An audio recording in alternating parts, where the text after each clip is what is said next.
What if I told you that 90% of your stress, anxiety, and frustration could disappear by asking yourself one question? A question so simple that a slave in ancient Rome used it to achieve unshakable peace, while emperors used it to rule the known world. This is the first question every Stoic asks, not after years of study, not after reading a library of philosophy. The very first day, and in the next 25 minutes, you will not only learn this question, you will understand why modern psychology confirms it works. You will see how neuroscience explains its power, and you will have a specific practice to apply it to whatever is stressing you right now.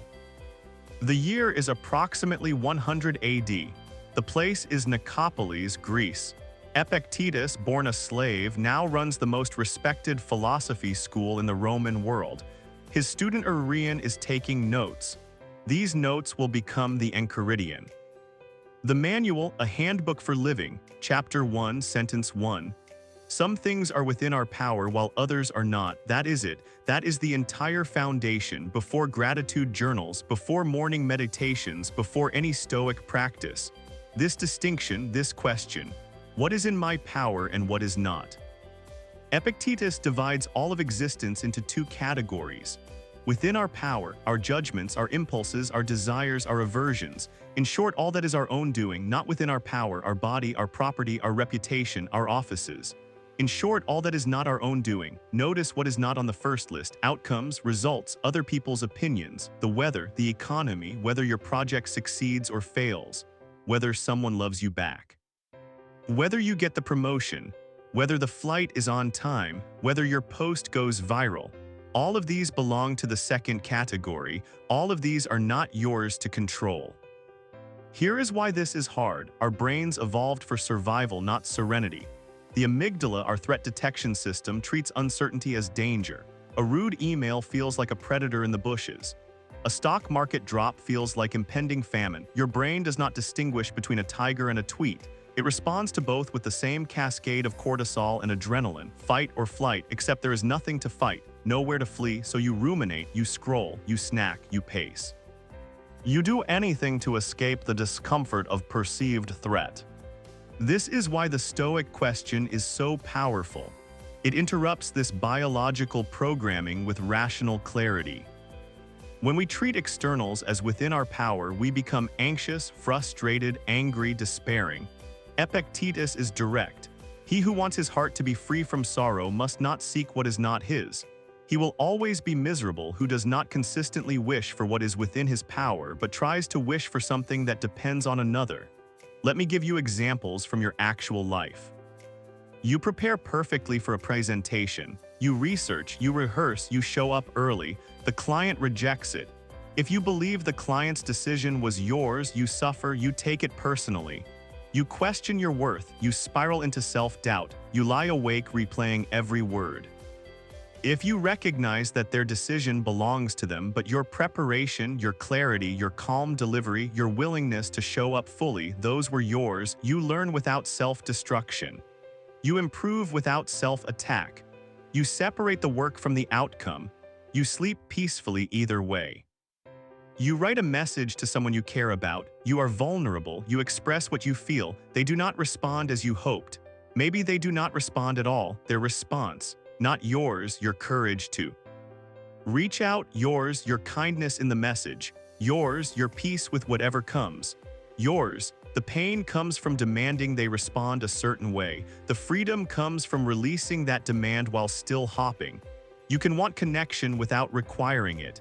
You can offer love without demanding return. The weather ruins your plans, the flight is canceled. The outdoor event is rained out. The weather, not yours, your adaptability, yours, your creativity in finding alternatives, yours, your attitude toward the inconvenience. Yours, you can prefer sunshine without requiring it. You can hope for smooth travel without guaranteeing it. You can be disappointed without being destroyed. Someone insults you online. Their words, their state of mind, their projection, not yours, your interpretation of those words. Yours, your decision to engage or ignore. Yours, your stability in the face of hostility. Yours, this does not mean you become a doormat. It means you respond from choice, not reaction. You act with purpose, not pain. You decide what deserves your energy. Modern psychology calls this the locus of control. Developed by Julian in 1954, people with an internal locus believe they control their lives. People with an external locus believe life happens to them. The research is clear and consistent across decades. Internal locus correlates with lower anxiety, higher achievement, better physical health, stronger relationships, greater life satisfaction, and more resilience under stress. One study found that internal locus was a better predictor of academic success than intelligence. Another found it reduced heart disease risk. The mind-body connection is real. Stoicism built this insight 1,900 years before psychology existed. Epictetus did not need brain scans to understand what happens when we confuse what is ours with what is not. He observed human suffering and traced it to its source, the attempt to control the uncontrollable. Neuroscience now confirms what Epictetus observed. When we try to control uncontrollable outcomes, the anterior cingulate cortex, our error detection system, fires constantly. It detects mismatch between expectation and reality. This creates the mental equivalent of a car alarm blaring all day, exhausting, anxiety-producing. The Stoic question quiets this alarm. It tells the brain this is not an error. This is expected, this belongs to the world, not to me. The alarm stops. Energy returns, clarity emerges. This is not theory, here is the practice. I call it the power filter. When you feel stress, anxiety, frustration, that tightness in your chest, that spinning in your mind, pause, breathe, ask, what exactly am I upset about? Name it specifically, not everything, not my life, this one thing. Then ask Epictetus's question, is this within my power or not? If yes, this is your domain. Judgment, effort, attitude, next step, the process, the attempt, the learning, the response, the interpretation, take action. Move, do what is yours to do, focus here. All your energy belongs here. If no, release it, not indifference, acceptance. You can prefer health without demanding it. You can hope for success without requiring it. You can work for justice while accepting that outcomes are not guaranteed. You can love fully while knowing that loss is possible. You can build while knowing markets crash. You can create while knowing taste is subjective. This is not pessimism. This is clarity. This is the removal of impossible conditions for your peace. The paradox is this: when you stop trying to control what you cannot, your influence over externals often increases. Why? Because you are no longer wasting energy on the impossible. You are focused. You are calm, you are effective, you are present. People trust you because you are not desperate. Opportunities open because you are not clinging. Creativity flows because you are not anxious. The Stoic does less and achieves more because they do only what matters. The amateur tries to control everything and controls nothing. The professional controls what is theirs and influences everything. But there is a deeper level. Even externals can be transformed by how we engage with them. Marcus Aurelius, writing in his tent during military campaigns, surrounded by death and disease and betrayal and the weight of empire, puts it this way: you have power over your mind, not outside events. Realize this and you will find strength. The Stoic does not become passive. The Stoic becomes precise.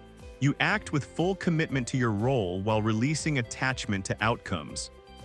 The parent loves fully without requiring the child's gratitude.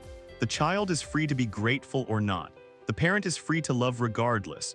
The artist creates deeply without demanding fame. The work exists, it is good. Whether the crowd recognizes it is not the artist's domain. The entrepreneur builds with excellence without guaranteeing profit. The market decides. The builder decides only how they build. The athlete trains with full effort without controlling the metal. The judge decides. The athlete decides only the training. This is the Stoic archer. Aim with full skill. Release the arrow, accept where it lands. The archer controls the draw, the stance, the breath, the focus, the release. The archer does not control the wind, the target's movement, the judge's eye, the sun in the eyes, the sudden gust from behind. If the arrow misses, the archer does not curse the wind. The archer does not quit archery. The archer adjusts and draws again. This is the difference between the professional and the amateur, between the stoic and the sufferer, between the one who endures and the one who breaks. Let me anticipate your objections. You are thinking, but if I do not care about outcomes, why would I try? This is the most common misunderstanding. Stoicism is not about not caring. It is about caring wisely. The Stoic parent cares more about being a good parent than about being recognized as one. The Stoic athlete cares more about the training than the medal. The Stoic founder cares more about solving the problem than the valuation. The Stoic partner cares more about loving well than about being loved back. The effort intensifies when the attachment to outcome relaxes. You play better when you are not terrified of losing. You create better when you are not desperate for approval. You lead better when you are not anxious about reputation. You are thinking, but some things matter. Health matters, justice matters, relationships matter, success matters. Yes, the Stoic agrees. And that is exactly why the Stoic does not hand the keys to their peace over to whether these things happen. You can work for health while accepting that bodies fail. You can work for justice while accepting that the world is not just. You can cherish relationship while accepting that people leave. You can pursue success while accepting that luck plays a role. This is not coldness. This is courage. This is love without conditions. This is the only sustainable way to care. The alternative is anxiety, bitterness, and eventual despair. You are thinking this sounds like giving up. No, giving up is ceasing to act. Stoicism is acting fully while releasing the demand that your action guarantees your desired result. The difference is subtle and profound. The giver-up says, why bother, it might not work, and stops. The Stoic says, I will bother precisely because it matters, and I will not destroy myself if it does not work as I hoped. One is paralyzed by fear. The other is liberated by purpose. So here is your challenge right now. Think of one thing causing you stress today, something specific, not my life, not the world, not everything, one concrete situation. Ask Epictetus's question, write 2 columns, within my power, not within my power, be ruthless, be honest. Your effort is yours, the result is not, your attitude is yours, their opinion is not, your preparation is yours, the opportunity is not, your kindness is yours, their response is not, your work is yours. Well, the market is not.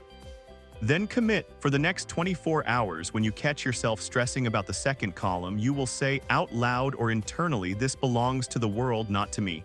And you will redirect to the first column.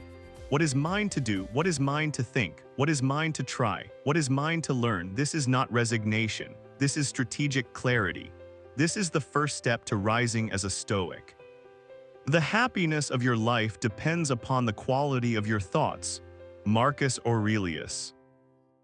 The first question, what is in my power and what is not? Ask it daily.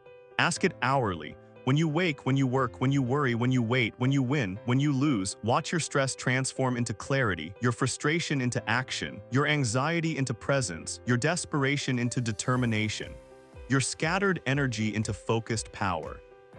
If this resonated, subscribe. This channel exists to bridge ancient wisdom with modern practice, to build unshakable minds for an unstable world, to help you rise as a Stoic. Next week, the Stoic morning routine that takes 6 minutes and changes the entire day. Rise as a Stoic.